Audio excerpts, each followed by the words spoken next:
So where should we begin? Should we begin with Isaiah Thomas, Scottie Pippen, or maybe Gary Payton? Well, we've talked about Isaiah, we've talked about Scottie Pippen. Let's talk a little bit about Gary Payton. Gary Payton, he came out saying that maybe, if he had guarded Michael Jordan for a longer period of time, maybe the series would have been different or something like that. I think not. I think George Karl was right on this one. You know what I mean? They needed Gary Payton offensively.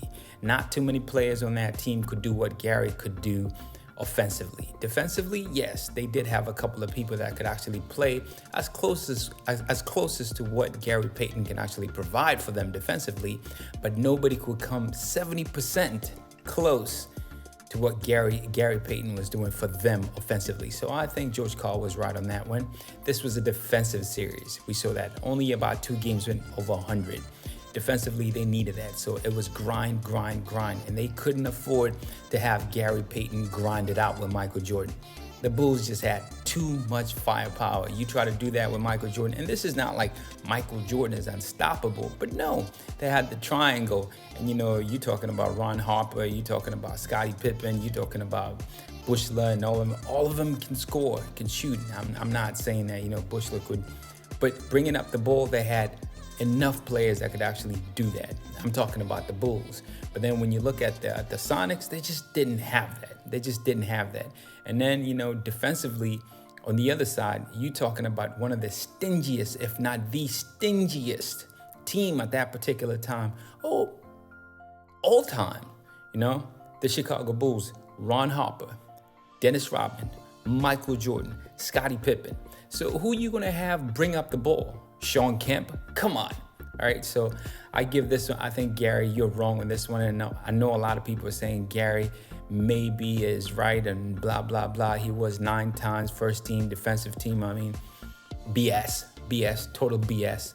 I don't think so. Okay, so let's jump to my main man, Scottie Pippen. Scottie Pippen is not looking good right now. Scottie Pippen, you know what I mean? With Scottie Pippen, I was talking to one of my very good friends, all right? Played for the Blazers. No, not the Trail Blazers, all right? I'm dropping names and all that. I'm talking about the Blazers, the high school in Montgomery County, Maryland. We're talking about the Blazers, Kiki. And I was actually arguing with her about Scottie Pippen, and I was giving Scottie Pippen the benefit of the doubt. And she was saying that, no, he still can't see that he was wrong. He's saying that it was wrong, but he would still do it again. So that means he doesn't see that it was wrong. And I was like, no, he does see it was wrong, but he will do the same thing because you got to look at the context. Tony Kukoc coming from Croatia and all that. Tony Kukoc was making more money than he was making at that particular time when he came in, and he hadn't done anything for the Chicago Bulls.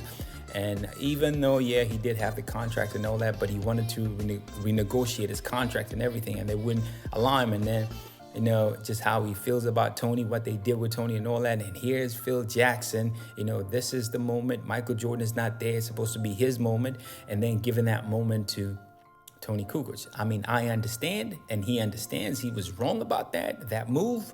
But he's saying if it was to happen again, he will probably do the same thing. No, he would do the same thing. And that, to me, at first I was arguing with Kiki saying, no, it's just about, no, that is just straight up saying that I do not agree and I do not see what I did was wrong, even though he's saying that was wrong. And this is a bad look, Scotty. Even though your stock was up, I don't think your stock is going up. But anyway, people are still talking about Scottie Pippen right now. So I guess, any news is good news, right? So I guess maybe, but your stock, you're hurting yourself right now. Things are not working. I mean, it would have been different. You could have been like, yeah, it was bad. No, but if you don't see it, you don't see it. And this is the problem with some of the old heads, just admitting that they're wrong. It's kind of tough. I get it. Nobody wants to come on. It's really tough to just come on and say, you know what, I was wrong, and trying to adapt with time. Looking at it from this angle right now, from this time right now, looking back, reflecting, and actually accepting that you were wrong. Okay, that's a lot of mumbo jumbo and all that, right? And we're not all about that. I'm all about ranting and all that, and I think I'm confusing myself talking about all this mumbo jumbo. I don't know if you get it, but anywho, make sure you tell a friend that, come through and support the other 2 people watching my channel. You guys can debate, drop a comment right there. Tell me, Whose stock is going up? Whose stock is going down? Is it Scottie Pippen or Isaiah Thomas? I say Isaiah Thomas's stock is definitely on the rise. What you think? The Last Dance. Punch him like Michael Jordan, right in the eye. Please share and don't forget to like. And do subscribe to my channel because I need it right now. I'm stuck inside the house, so I need to do something to generate some kind of income, all right? So this might work for me because if I can't do this, I don't know what I could do. You know, I'm going crazy up in here. So please do subscribe. I need you, man. I need you. And drop a comment, man. Say something about this video, man.